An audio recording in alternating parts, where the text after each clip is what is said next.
नमस्कार मित्रों, स्वागत है आपका हमारे अमृत विचारधारा यूट्यूब चैनल में। मित्रों, किसी राज्य में एक राजा का व्यवहार बहुत ही अजीबोगरीब था। उस राजा के दरबार में जब भी कोई गरीब दुखिया आता तो वह राजा दान पुण्य के रूप में उसे गाय भेंट किया करता था। उस राजा ने कभी किसी को दान पुण्य में रुपए पैसे सोने चांदी आदि नहीं दिए।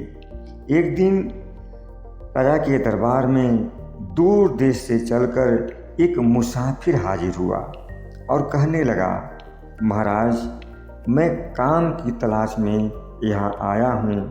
आप मुझे अपने राजमहल में किसी काम पर रख लीजिए। राजा ने कहा, तुम कौन सा काम कर सकते हो? तुम्हारे अंदर कौन सी कला है?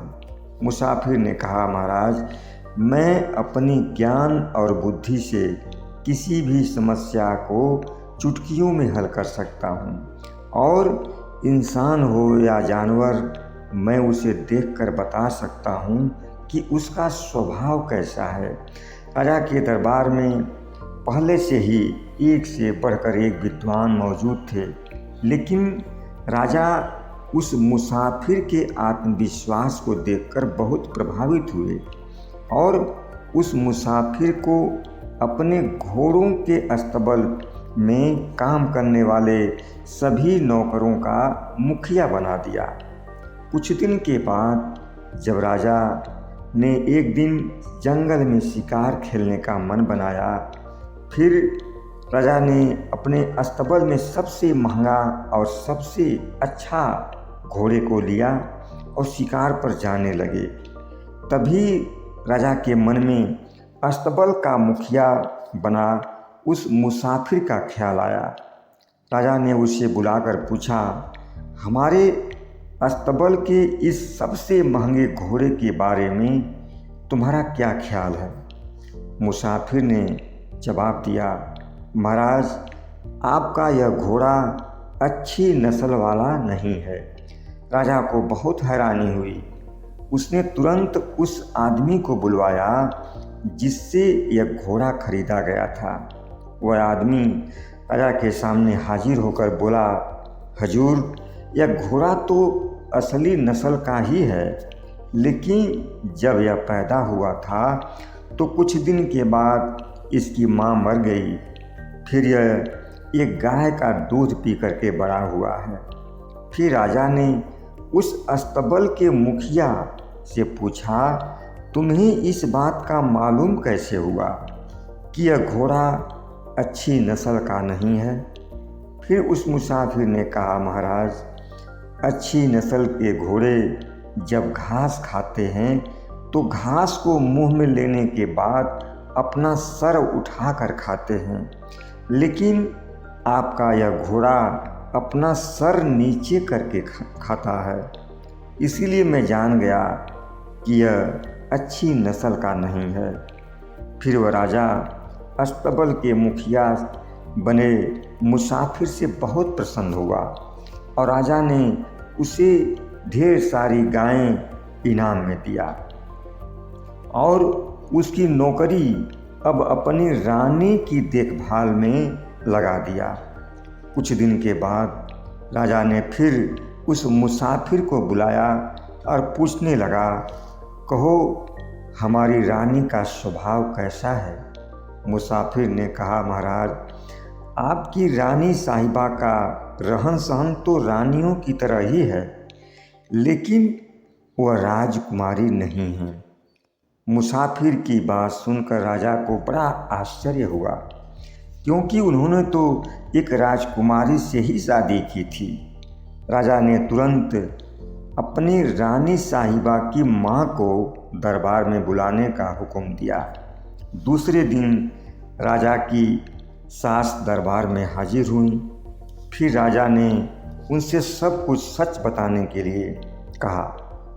फिर राजा की सास सारी सच्चाई बताते हुए कहने लगी कि जब हमारी बेटी पैदा हुई थी तभी आपके पिता ने उसका हाथ आपके लिए मांग लिया था, लेकिन कुछ दिन के बाद ही मेरी बेटी मर गई। फिर मैंने सोचा कि हमारे पारिवारिक रिश्ते खराब ना हों, और इसीलिए मैंने एक गरीब आदमी की बेटी को गोद ले लिया। और जब वह बड़ी हुई तो उसी के साथ आपकी शादी करा दी। सारी सच्चाई जानने के बाद राजा ने मुसाफिर से पूछा, आखिर तुम्हें ये कैसे मालूम हुआ कि हमारी रानी साहिबा किसी राजा की राजकुमारी नहीं?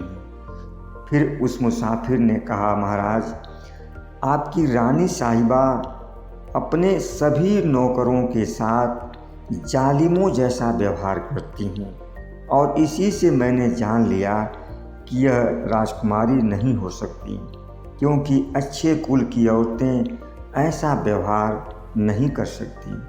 फिर राजा उस मुसाफिर से बहुत खुश हुआ और उन्होंने उसे अपना दरबारी बना लिया। कुछ दिन गुजरने के बाद राजा ने एक बार फिर उस मुसाफिर की बुद्धि और ज्ञान की परीक्षा लेने का मन बनाया। इस बार राजा ने उस मुसाफिर से पूछा, कहो, मेरे बारे में तुम्हारा क्या ख्याल है, मैं कैसा हूँ?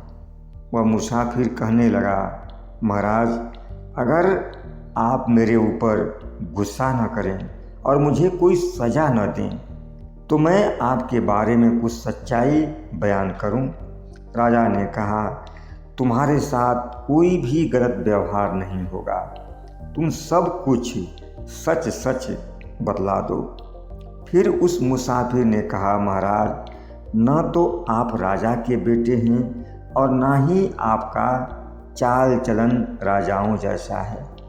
मुसाफिर की बात सुनकर राजा गुस्से से पागल हो गया, लेकिन राजा ने मुसाफिर से वादा किया था कि उसे कोई सज़ा नहीं देगा, इसलिए अपने गुस्से को दबा दिया।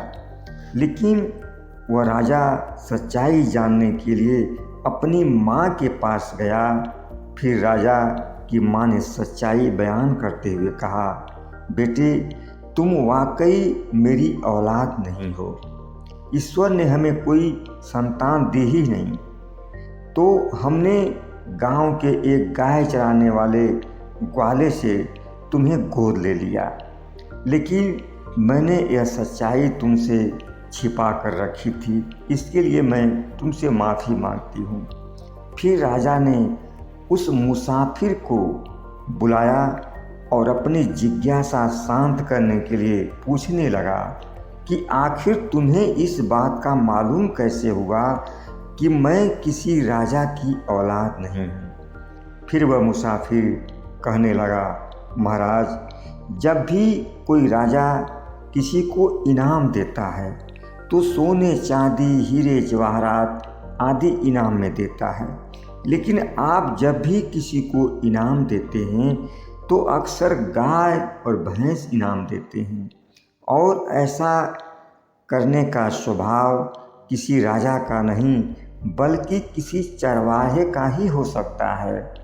दुनिया में किसी भी इंसान के पास चाहे कितनी ही दौलत हो, चाहे कोई कितनी ही शान और शौकत के बीच रहता हो, लेकिन इंसान की हरकतें, उसकी आदतें उसका असलियत को बयान कर देती हैं।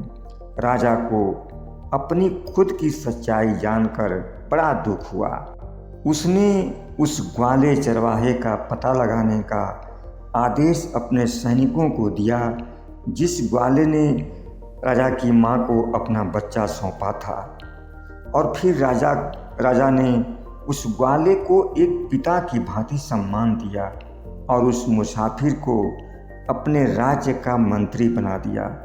मित्रों, यह कहानी हमें बताती है कि कोई भी इंसान चाहे अपने ऊपर कितनी ही खोल ओढ़ ले, लेकिन उसकी आदतें उसकी असली सच्चाई को बता देती हैं। मित्रों, ये ज्ञानवर्धक कहानी आपको कैसी लगी आप कमेंट करके बताएं, और हमारे चैनल को लाइक और सब्सक्राइब भी कर दिया करें। बहुत बहुत धन्यवाद।